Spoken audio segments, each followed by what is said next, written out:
3-1. Swinging away, deep to center field. Break out the tape measure. It's over the scoreboard. Her second two-run home run today. Devin Simon, red hot at the plate. Lifted to deep center field, going back is Bernard. It's off the top of the wall. We're tied in the fifth. An RBI double for Kiara Sipe. Medina digs in. Hack and a miss. Runner takes out for second. The throw down. Got her! What a throw by McAnally, and an even better tag by Bree Johnson. Nearly went into a dive and still applied the tag. 2-1 lifted to deep left, back on the warning track. It is gone. Tori Bennett brings the Hawkeyes back within one. Here comes the 1-0, squares to bunt right in front of home plate. Cook makes the throw to first in time. Now they've got Simon in a pickle between home and third. The ball goes into shallow left. Marshall standing on third. The throw to the plate is bobbled and she's safe at home. Now Marshall's coming home. She is safe. Pure chaos on the base paths, and the Hawkeyes scored two. Ground ball up the middle, backhanded flip to second to end the inning. Nice play by Kiara Sipe. Chance to make her mark in this ball game. Lifted to center, Simon back, it's over her head and off the wall. 1 run scores, here comes Buskey from second. A 2-run double for the true freshman, and the Jackrabbits officially take the lead. She notices, it's just awesome. Chopper up the middle, that will sneak through for a base hit. Buskey comes around third, the throw in, not in time. Tie game. What a throw from center by Devin Simon, but couldn't gun her down. 1-0 Hawkeyes, bottom of the second coming up. Head coach Maggie Frizzotti in her third season as the head coach for Purdue. They've already locked up their spot in the Big Ten tournament, but looking to play spoiler today against the Hawkeyes. It'll be another Big Ten tournament appearance for the Boilermakers and Frizzotti after today, going into next weekend.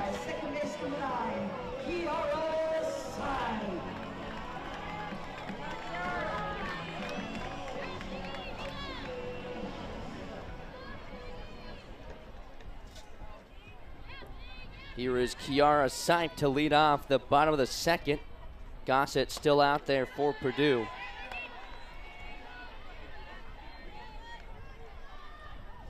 Frizzotti rolling the dice, throwing Gossett out there for the third time this weekend. She's already thrown 11 total innings this weekend, including 7 yesterday. She let up the 1 run in the bottom of the first, but got out of a bases-loaded jam to keep the damage to a minimum.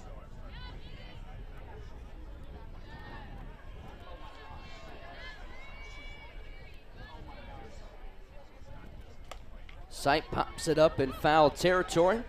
It'll be caught by Kylie Franks. Tough play over there to head to your right.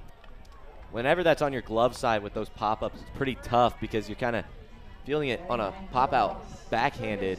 But Franks has had a couple of those so far today, and she's made it look easy. Now bring up the 9-hole hitter, Avery Jackson. A speedy right-handed hitter. Went 1 for 2 yesterday. And we talked earlier, for Jackson, the glove has been known as the best part of her game.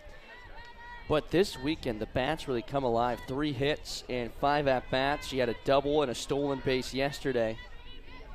How important would it be for Jackson's bat to come alive if the Hawkeyes are able to make the Big Ten tournament? Squares the bunt, pulls back, it finds the backstop. Yeah, AJ, it's very important, especially if your 9-hitter can do something. Normally, we've talked about it with baseball especially, is that your 9-hitter isn't necessarily like your worst hitter.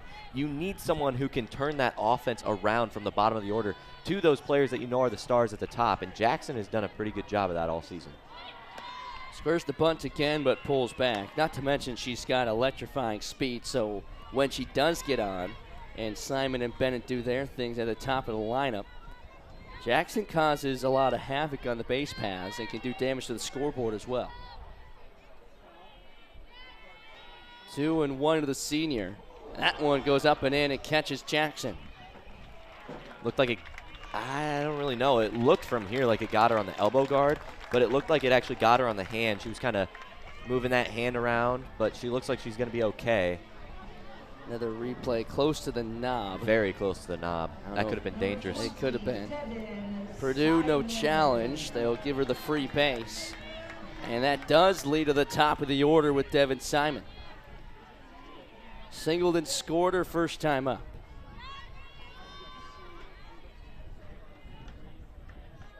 Squares the bunt, pulls back. This time it's called a strike.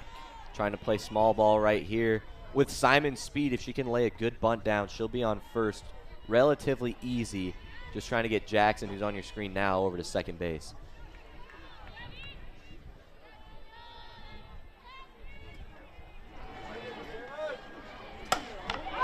Lifted to deep left center, back on the track at the wall, it's gone!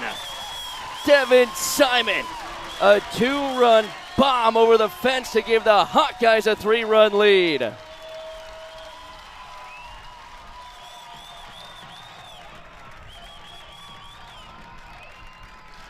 That ball got out of here in a hurry. That was a moonshot, AJ. You can hear the crowd here in Iowa City. They are getting very loud, and that's exactly what these Hawkeyes need if they are going to make the Big Ten tournament. Win today, of course. It all comes down to later today. Don't get me wrong. The Hawkeyes need this win desperately. If they can feed off the crowd and use that to their advantage, maybe pump some adrenaline up. We saw it right there. Now we'll see if Bennett can make something happen as well. Still only 1 out in the inning. Her 7th home run of the season as Bennett lines one foul. A tape measure shot from Devin Simon that cleared the left center wall, cleared the camera stand out there as well, and into the trees. Bennett is really looking to crush one right here, too. You can tell that she wants one. If the Hawkeyes can go back-to-back here, kind of get Purdue down in the beginning of the game, like down mentally, of course, on the scoreboard as well. Bennett is the home run leader. She's got 9, but it's been a relatively quiet weekend for her. 0 for 3 on Friday, 0 for 3 last night, and 0 for 1 to start Game 3. She's been the senior leader this season, the leader in home runs, has been that pop at the top of the order, and a really good leadership voice as well in the dugout for Bennett. Stacey May Johnson has had a ton to say about Bennett and her willingness to stay with the Hawkeyes, similar to a lot of the seniors like Avery Jackson, Echo Mattiello, and Streff. Through all the coaching changes, they've stayed true to the black and gold.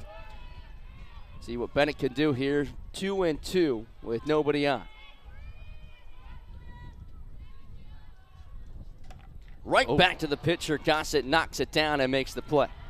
That'll get some high fives as you go back to the dugout. That was a great at-bat. I really like her take on that 1-1 pitch. It did catch the outside corner, but she didn't want it enough. And then the 1-2 pitch was just outside. A great job of laying off there. And then lines it right back to the pitcher. She barreled that ball. And there's nothing you can really do there. You just got to have a smile on your face knowing that you did as well as you could.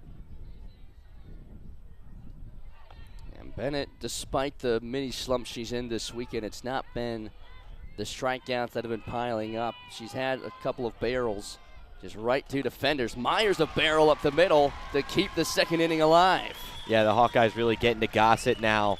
And if you think about it, this is what, inning number 12 that she's thrown all weekend. So now they've seen her enough to pick up the spin of the ball, see it out of her hand. And I was just about to mention Myers, the home run threat, but poked it right back up the middle. She loves to go up the middle and towards the right center field gap, and that's exactly what she did right there. I got to wonder how long Frizzoti will keep Gossett out there. She does have 2 outs. That is. She does have 2 outs, but with the thing. number of times that this lineup has seen her now this weekend, do you trust to go to your bullpen at some point, or do you continue to let her try and find those extra outs? Are you okay with giving up the 1-2 run innings? It's tough to tell because on Friday, AJ, when she did have to come in and help out, Brianna Fontenot went 1/3 of an inning where she allowed 5 runs. All of those were earned on 3 hits. in only 6 batters that she faced as well. Brooke Perez had to come in, and she threw 1 2/3 as well. And then Gossett finished it out with 4 innings. She did take the loss on that one, even though she pitched really well. Now she has to face Leah McAnally. Flew out to right her first time up. First pitch, called a strike. Just got a little too far under the ball that she popped out to right, in which that was Condon that made the play in the first inning.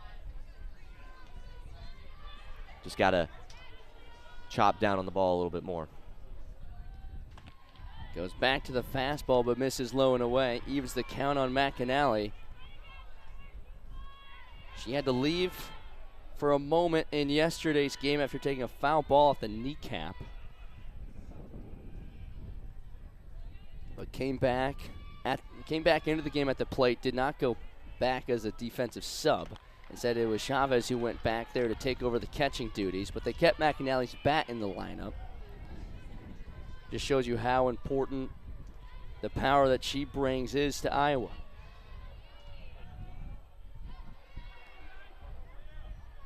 The 2-1.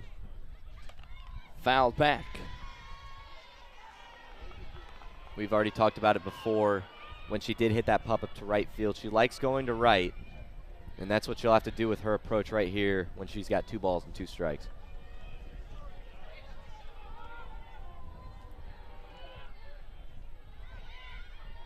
The junior from Edmond, Oklahoma at the plate. 2-2. Slow roller up the middle. Moore will go to second for the final out. But Devin Simon comes through with a 2-run bomb to left. And the Hawkeyes lead 3-0. A left center bomb over the trees. And Simon has her 7th.